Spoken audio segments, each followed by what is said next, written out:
प्रदेश में कोरोना का संक्रमण बढ़ता जा रहा है, वहीं मौतों की संख्या में लगातार बढ़ोतरी हो रही है।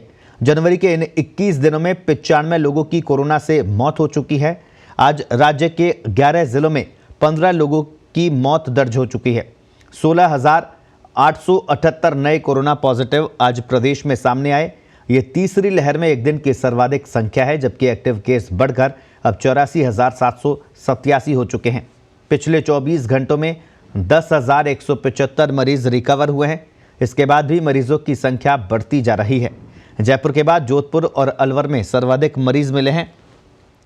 वहीं जयपुर, अलवर, जोधपुर, उदयपुर और कोटा में सर्वाधिक कोरोना के एक्टिव केस हैं। जयपुर में 3, अजमेर में 2, बीकानेर में 2, बाड़मेर, भरतपुर, दौसा, नागौर, पाली, राजसमंद, सीकर और टोंक में एक एक मरीज की कोरोना से मौत हुई है।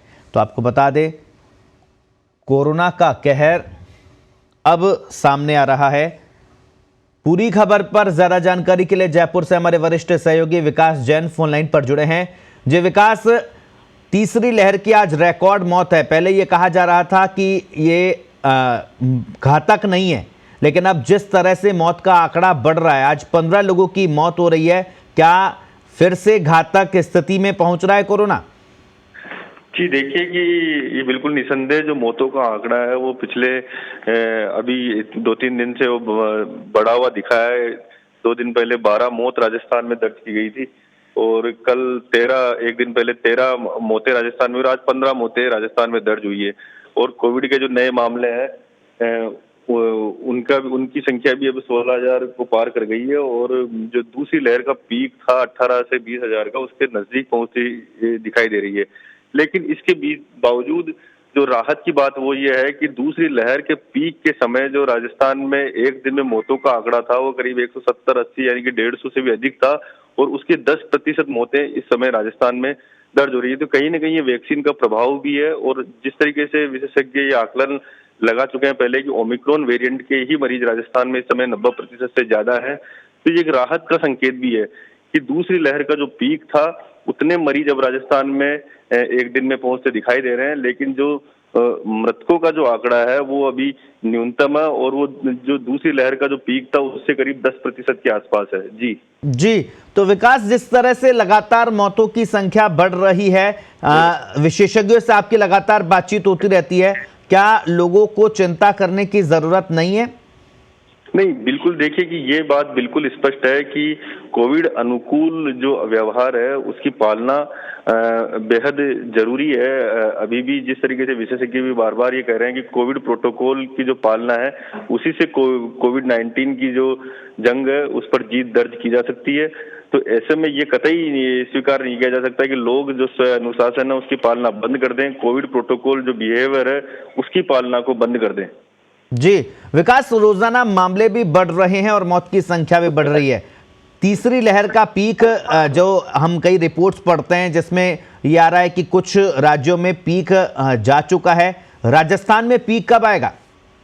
जी देखिए, हम यही बार बार कह रहे हैं कि जो दूसरी लहर का जो पीक था राजस्थान में वो 18 से 20,000 का था और जिस तरीके से देश के दूसरे राज्यों से जो खबरें आ रही हैं उसमें भी यही सामने आ रहा है कि पीक आकर जा चुका है। तो अभी ये कह पाना मुश्किल होगा कि राजस्थान में पीक कितना होगा, लेकिन जो स्थिति है इस समय वो कुछ राहत भरी है कि जो मौतों का आंकड़ा है वो दूसरी लहर की तुलना में काफी कम है। लेकिन आने वाले जो जनवरी का जो महीना है, जो जनवरी के जो बकाया जो 9 से 10 दिन है, इस दौरान काफी सतर्कता और एहतियात की जरूरत होगी कि जो स्थितियां अभी है उससे हम नीचे की ओर जाएं, यानी कि जो मौतों का आंकड़ा है उससे भी हम नीचे की ओर लेके जाएं। तो जो पीक है उसका इंतजार करने की बजाय लोग जो है उस अनुशासन में अधिक से अधिक रहे, सरकार की जो गाइडलाइन है उसकी भी पूरी तरीके से पालना करें। तो कोई बड़ी बात नहीं कि पीक का ये अंतिम दौर हो। जी विकास, जिस तरह से केस बढ़ रहा है और आप बता रहे हैं कि जनवरी का जो आने वाले दिन है वो सतर्क रहने के दिन है, लेकिन कल सरकार की एक गाइडलाइन आई थी जिसमें 24 तारीख से विवाह समारोह में जो मेहमानों की संख्या है उसको 100 कर दिया गया है और जो रविवार का कर्फ्यू है वो ग्रामीण क्षेत्रों में नहीं रहेगा।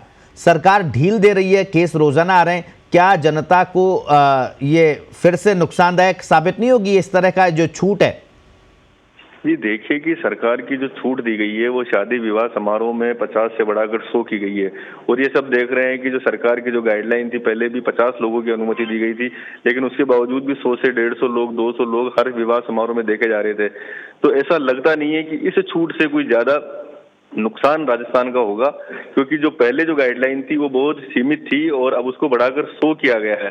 हालांकि जो इन विवाह समारोह में जो लोग शामिल हो रहे हैं, ये उनका भी अब दायित्व बनता है कि जिस तरीके से छूट सरकार ने बढ़ाई है, सरकार ने जो आकलन किया वो भी विशेषज्ञों की, एक्सपर्ट्स की जो राय है उसके हिसाब से किया है कि जो घातकता है उसकी न्यूनतम है।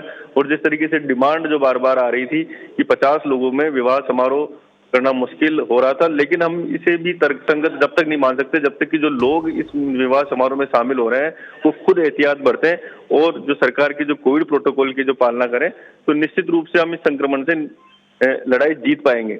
जी विकास, बहुत बहुत शुक्रिया तमाम जानकारी के लिए। तो आपको बता दें, आज जयपुर की बात करें तो 4035 नए कोरोना के मामले आज जयपुर में सामने आए हैं। ये भी तीसरी लहर में जयपुर का अब तक का पीक कहा जा रहा है। सर्वाधिक संक्रमित 5 जिलों की बात करें तो जयपुर में सबसे ज़्यादा 4035, अलवर में 1371 नए मरीज, जोधपुर में 2222 नए संक्रमित सामने आए हैं, भरतपुर में 898 और उदयपुर में 857 नए संक्रमित आज सामने आए हैं।